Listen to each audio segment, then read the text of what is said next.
Снимаш ли, бе? Да, надявам се. Светлю, Взе ли го? Янко влезе да ти вземе частта от петата. Янко малко е рибол. Идиот е. Имаш още едно шишило иска да ме даваш. Поснимай и била отзад. Много е важно да видим, че сме до била. Ето пич.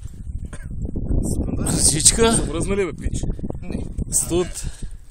Сладурчо. Да, значи... Пътягата. Идиот. Истински. Истински Идиот. Янко сам. Ето, може от тази страна да се изплакнеш. Искаш, приятели, това е истинската любов между другари. Яне се намокри до сърцето за Светлю. Да беше бръкнал Те, за някой така е. лай. Искам да уточним, че днес кой февруари е? 10 февруари. 10 февруари. Почти Свети Валентин. Почти.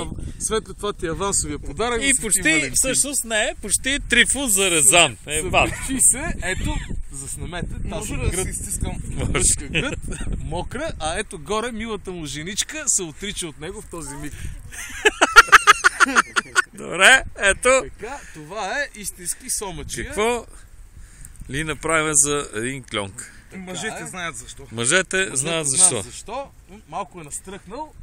Как съм настръхнал, бе? В момента халката му е прекрасна. ето такава халкичка. Моде, Идеално. Чудесно. Добре. И приключваме. Това са ни други мъжки работи.